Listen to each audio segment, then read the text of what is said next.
Okay, here we go.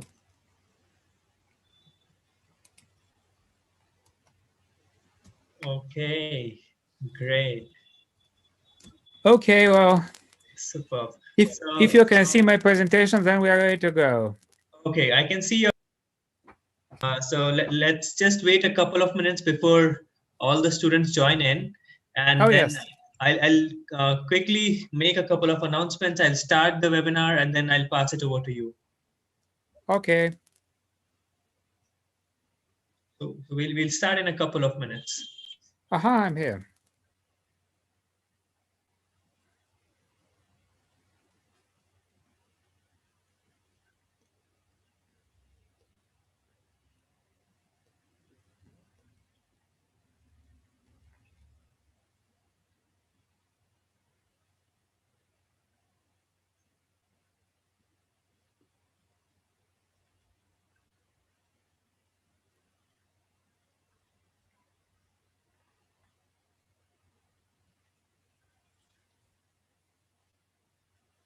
Что-то похоже, я зря рубашку менял, потому что меня не будут показывать. Ну, не будут. Там было сказано, что сразу презентажку. Сказали презентажку загрузить.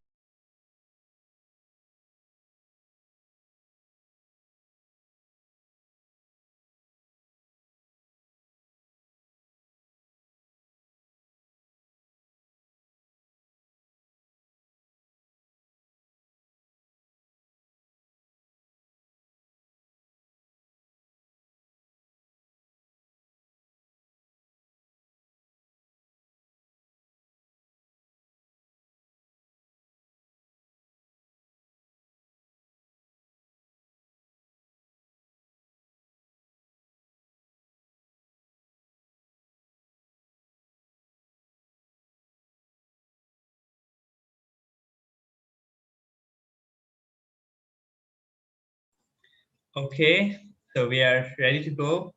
Hello, good evening, everyone. Very warm welcome to all of you. I'm Devesh Lathi, the program manager at the Next Genius Foundation. And with us today, we have Mr. Ivan Dzansky from Institute of Mathematics and Informatics. Um, and today, we are going to learn about International Linguistic Olympiad. So, first of all, it's a pleasure to have you here, Ivan, and really great to see that you have written uh, the title of the webinar in 4 different languages and in actually 3 different Indian languages. It's really wonderful. So without any further ado, passing it out to Mr. Ivan for his presentation. Welcome, Ivan.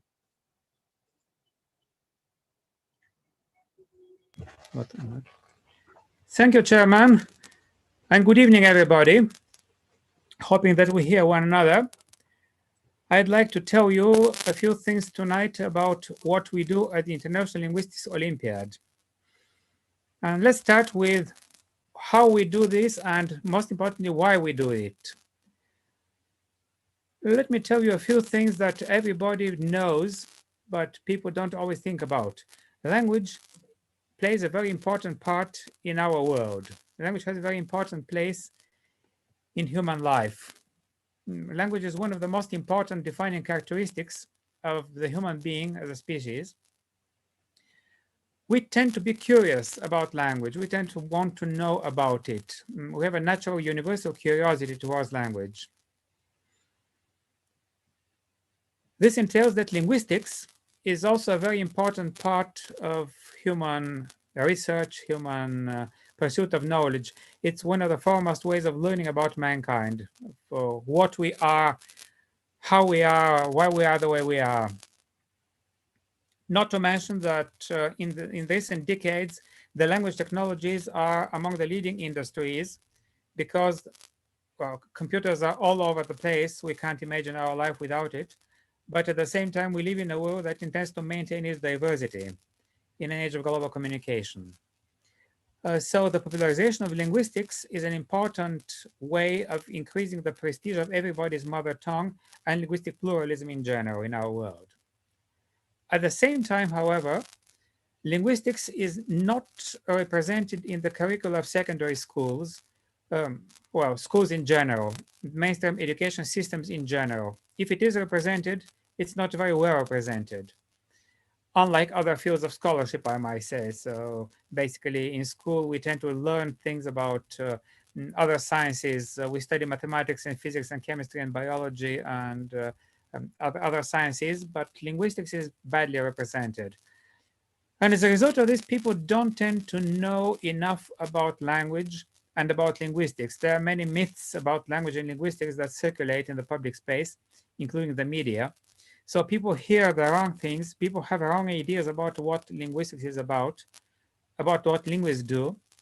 And having wrong ideas about languages is potentially dangerous. It can lead to wrong ideas about humanity. What can be done about this? The one possible remedy, something that seems to be working well, are linguistic problems. Linguistic problem is a genre, a short genre, presenting something about language, about a language, about languages, about language, capital L, language, the abstract category, language in general, or some particular language, something about linguistics in an enigmatic way, in the form of a riddle, form of a puzzle. That's something, maybe some interesting fact about an unfamiliar language. It can be an unknown fact about a familiar language. It can be something about two or more languages that need to be compared, contrasted, similar things found about them, or different things about human language in general. It could be about a system that's not exactly a human language, but is like a human language in some important ways. So there are all kinds of problems. Why do we say self-sufficient linguistic problems? Self-sufficient means that it requires no special knowledge. So everything special that a problem expects you to use when solving it should be contained in its formulation. All that is expected is familiarity with some basic concepts from the study of language and languages and linguistics, concepts that tend to be typically present in school curricula. So nothing very, very special, but a few basic things perhaps we will have to know. And also, of course, you're expected to have had lessons in your native language in school and some foreign language or the other. General culture and keenness of observation, logical thought. So things that you need in pursuit in any field of knowledge. Here's an example of what a linguistic problem can look like. Now, this is not a problem of the same scale that you use at the International Linguistics Olympiad. It's a smaller scale contest. It is a contest called the Russian Bear Cub. And at that contest, you're given a big set of such problems to solve, and they're multiple choice problems. So in them, you have to choose your answer, the answer that you're going to give out of 5 possibilities. So here's what this problem looks like. You're given several entries from the multiplication table written out in Italian. So 3 examples of multiplications with numbers written in Italian. And then the question that you have to answer is, for how many days were ships detained by the authorities in Italian ports in the 14th century if they had arrived from plague-stricken regions? 5 possible answers. And you have to choose one of them. So as you can see, the question that is asked doesn't seem to be closely related to the data, to the problem itself. But in fact, it is. You have to find out how it is. The most important thing is that you're not expected to know Italian to solve this kind of problem. In fact, you are expected not to know Italian, because if you do, then there's nothing for you to solve here. You simply can write down the answer, but you will not have solved the problem. You will not have arrived to the answer by your own thinking. You are expected to know a few things. Well, the multiplication table, which everybody knows, having been to school for a few years, the names of the numbers in your native language, and maybe other languages you have studied, and how the names of the numbers are constructed. And then you have to know the general meaning of an interesting word, which is certainly used in your native language as well. And nowadays it's probably used a lot. But the word is not mentioned in the problem directly, so this is part of the thinking that you have to apply. You are expected to be able to think analytically, to compare things, to find similarities, make generalizations. So think on material that you have not encountered before. And finally, you are expected to be curious, to want to know, want to learn, and to be pleased to learn something new. So after solving the problem, you will know a little more about how number systems work in general. You will know a little about Italian numbers as well. And we will have discovered the origin of the interesting word that was mentioned above. And note that, in fact, in the problem, we ask you a question that is related to the last of these points. But in fact, the problem is intended to teach you about number systems and how they work. So it works in a kind of a lateral fashion. It does not ask you directly about the things that is in fact most important to the author of the problem. But we intend to teach you something in a way which is going to be entertaining, because after you have solved the problem and enriched yourself with all this knowledge, you will also be pleased to know that you have accomplished all this by yourself. So this is a very satisfying feeling. Well, these problems of the kind that I illustrated are the backbone of the contests which are called linguistics Olympiads, contests for secondary school students in solving self-sufficient linguistic problems. Now, they are inspired by and modeled upon contests in mathematics and other branches of science as well. They have been held in the world in general since 1965, when the first such Olympiad was held in the Soviet Union, more precisely in the Moscow State University. It was organized as a result of joint effort of linguists and mathematicians. So the mathematicians provided knowledge on how such contests could be organized in general, constantly in some branch of science, and the linguists provided the material, the problems themselves that were offered for solving at the Olympiad. Note that although it was the first Olympiad ever, it was already called traditional, because the organizers foresaw that it was going to last, as it did, in fact. Then similar contests were launched in other places in the world also. So in Bulgaria in 1982, the first competition was of this kind was held.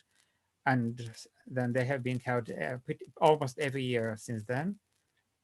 And then in 88, a contest called the Linguistics Olympic was started in Oregon, the United States. And then in 2001 in Leiden, a similar Olympiad was founded. And so things grew to the point where in the beginning of the millennium, first the linguistic problem as a genre had grown, had demonstrated a capacity to attract the interest of secondary school students, to recruit students for careers in linguistics, or several branches of the science of language, theoretical, mathematical, computational linguistics, but also to raise the general public's awareness of language and appreciation of language, appreciation of the word's linguistic diversity, and some familiarity with the purpose and methods of linguistics. So there are different goals that we pursue when doing this. Also, the art of running contests in solving linguistic problems had reached a mature stage in several countries. And so people started thinking of an international contest, especially because there had been several visits of contestants and organizers and experts from Bulgaria to Russia and vice versa, visiting linguistic Olympiads, participating in one another's contests. So the idea came up of organizing a wider scale contest, which was also supported by the fact that in some other branches of science, international science Olympiads were being organized. and they were recognized universally as a method for discovering and encouraging and challenging young people with a talent for research and for promoting friendly relations, international understanding, and a spirit of sportsmanlike competitiveness among them. And so eventually in September 2003, the first International Linguistics Olympiad was organized. The first International Olympiad in Theoretical, Mathematical, and Applied Linguistics, as it was called at that time. It was organized as a result of a joint effort of experts from Bulgaria and Russia, and with the interest and participation of people from several other countries as well. You see the logo of the Olympiad on the right-hand side. It's in the shape of a pine tree because Borovets, the venue, is a well-known winter resort. And its name actually comes from the Bulgarian word for pine. 6 countries participated at the time, 8 teams altogether, 33 contestants. It was not exactly a very popular event at the time, but we have to start somewhere. At the time, we were the youngest of all science Olympiads, international science Olympiad in the world. Now we are kind of mid-scale. So since then, the Olympiad has been held in every year except for this last year when it was canceled because of the well-known international situation, health situation.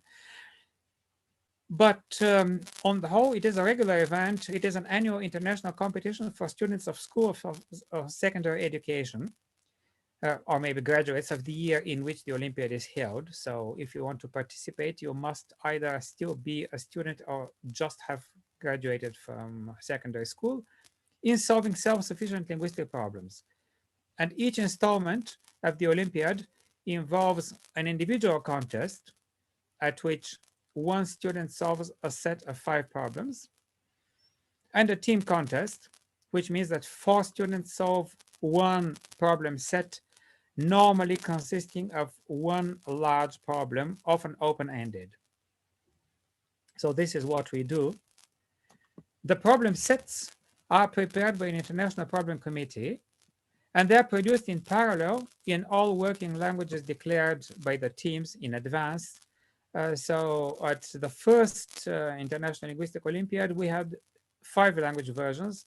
At the last one, which was last year in 2019, the 17th Olympiad, we had 25 language versions. All versions are guaranteed to be equal. So there's no more original version. All of them are equal. All of them are checked for being fair to the contestants. Contestants are expected to write in the language they had declared as their working language, and all their scripts are marked by an international jury. So this is a list of the most recent International Linguistics Olympiad in 2019. You see the 25 languages in this list, and the ones that were also working languages at the first Olympiad in 2013 are marked in green. So you see what has always been, or at least what was at the beginning and is now, and what has been added recently. These are our working languages at the moment. The next Olympiad is going to be next year. We don't know, the number of working languages may grow. We welcome teams of 4 students in one team, 1 or 2 teams per country, and sometimes per region. So some countries are divided into regions because they have, for example, more than one education system or something like that. Teams are chosen on the basis of participation in a country-wide contest in linguistics, which is held by a recognized national organization. So this is the format of all international science Olympiads, of which we are already one of the members. We still do welcome ad hoc teams from countries where there is no such contest at the time, but only on an understanding that their participation is a move towards establishing a national contest in linguistics. So this is our way to broaden our geography. By the way, India has been participating annually since the 7th installment of the event. So this makes 11 times participation. So we have seen 16 teams from India to date and 64 participants. They have won 21 medals, 2 gold, 6 silver, 13 bronze, and 9 best solution prizes and 11 honorable mentions. In addition, India has sent 5 repeat medalists to the Hall of Fame. Team India is chosen through the Pioneer Linguistics Olympiad. So anybody from India who wants to participate as a contestant at the International Linguistics Olympiad should contact the people who run the Pioneer Linguistics Olympiad and take part in that, and so eventually compete for a seat on the teams that India sends to the International Linguistics Olympiad. Also, India was a host once. The 14th International Linguistics Olympiad was held in India, more precisely in Mysore, the Infosys campus. So in case people have been wondering why one of the languages in which my title slide was written was Kannada, this is the reason, because it was kind of the language of the host state of the 14th International Linguistics Olympiad. At that time, 30 countries took part, 43 teams altogether, and the total number of contestants was 167. This is actually our history.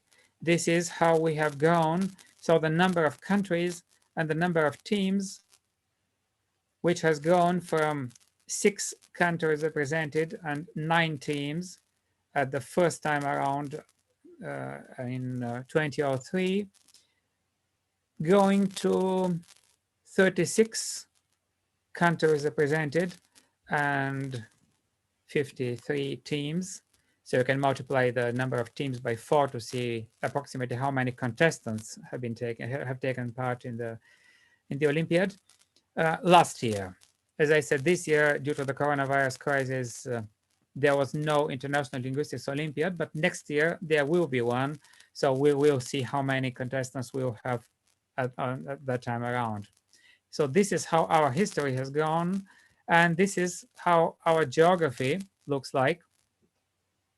The number of countries that were represented last year are shown in green here, and the countries which have participated at earlier installments but didn't last year are shown in yellow. Altogether, this makes 49 countries that have participated at the International Linguistics Olympiad at one time or the other. 49 is not a small number. That is almost a quarter of the total number of countries in the world, but we are still growing. As you can see, there are still a number of regions that are underrepresented on the map. Some of them have expressed interest in participating before, but somehow never got around to sending a team. But as I said, we are going, so we will continue in our mission.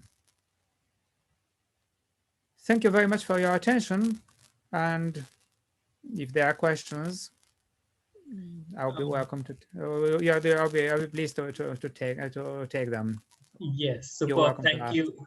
Thank you, Ivan, for the presentation and for sharing all the details with us. And there are a couple of questions that have come in, so I'll just read it out for you so that you can answer them. Yes. Okay, so the first one is, what is the eligibility for taking this Olympiad? You have to be a student at a school for secondary education, or just have graduated from one. And then if there is a national contest that you can take part in, so you'll find out how things are in the country where you are a student. If there is a national contest there, then the thing to do is to get in touch with that contest and find out how to participate in it. And then probably there are several rounds. Most such contests are held in several rounds. We have a requirement that contests have to be open to everybody. So you just get in touch with them, you find out when the first round is taking place, and you go and take part in that. And then probably if you compete successfully in it, then you graduate for the next round and so on until eventually maybe you are taken as a participant on one of the teams that represent the country at IIL. So that's how it works. Okay, okay. And since the 2020 IOL was cancelled, will a new set of students be selected for the next edition, or the older students will be carried forward? Well, we kind of leave this decision to the countries that send the teams. Um, it could be a combination of the two things. So if a country has already had a contest for selecting a team for IOL but couldn't send it this year, then it may take this into account next year. But then again, we would also encourage countries to consider running a new selection, because otherwise it could be unfair for students who did not participate in this year for some reason or the other. But basically, it is up to the country how next year's participants are going to be selected. Okay, okay, got it. We have a student, a British student studying in Bosnia, and is asking how can they take part in the 2021 competition. Again, this is a question that depends to some extent on the national authorities. So um, a British student should be eligible to compete in the British Olympiad, but well, especially because in Bosnia there is no contest.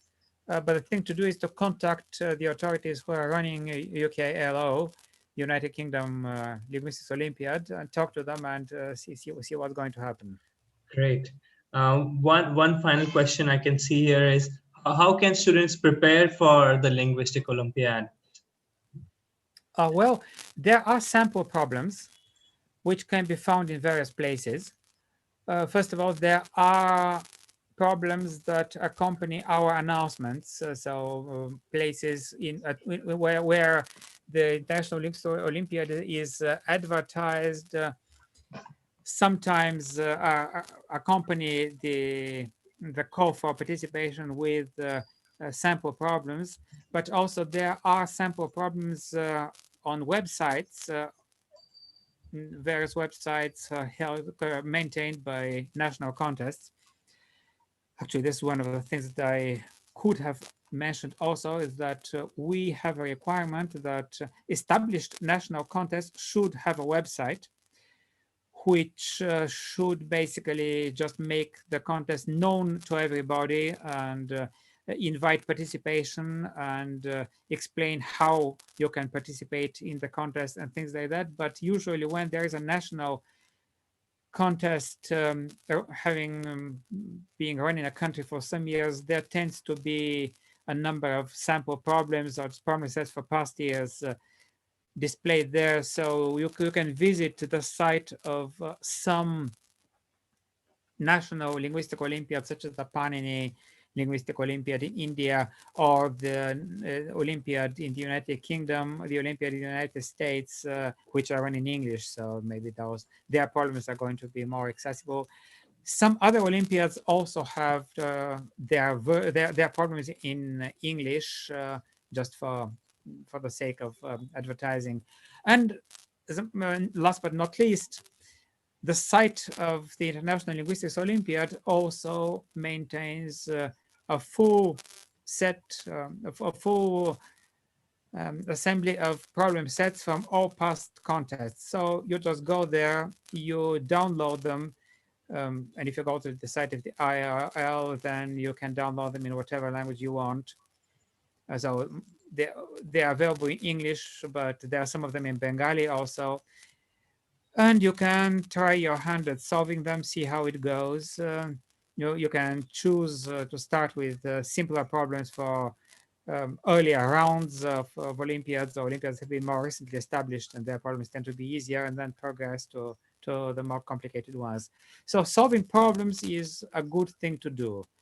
And well, we don't exactly advertise reading linguistics literature, uh, but some people do that. So if you're interested in just reading books on language, books about language, not exactly specialized linguistics literature, but there are books that are accessible for the wider audience that just tell interesting things about language.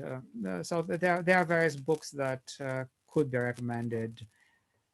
And well, that's generally about it. As I said, it helps being observant. It helps being inquisitive. So if you're good at solving problems in mathematics, or if you're good at solving crosswords, or if you're good at having any kind of logical puzzles, those are also important assets that could help you with linguistic problems as well. Wonderful, superb. So we are almost, I don't see any additional questions coming in. I think we are almost towards the end of the call. Before we end for the day, this also happens to be the last webinar for the day. Would you like to have or share any word of advice for these young learners? I think I just did actually. Most of all, well, the most important piece of advice is just be curious, be inquisitive, enjoy finding out things about language, enjoy finding out things about linguistics, keep an open mind, keep in mind that many things that you hear about language are not necessarily true.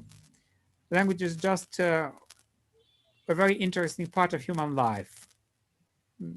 So keep Correct. being interested in it. This is it. Superb. Once again, thank you so much, Ivan, for agreeing to present on our webinars. It was great learning about the IOL, about the International Linguistic Olympiad, and I'm sure these students will be motivated to uh, explore and learn more about it, and hopefully some of them will participate, and you will see them participating in the coming years. So Oh yes, I'm very much looking forward to seeing some of the people who were my guests here tonight at one of the future installments of IL. And thank great. you very much for inviting me. Thank you. And thanks Thank for you. listening. Thank you so much. Have a great day. Bye. Bye bye.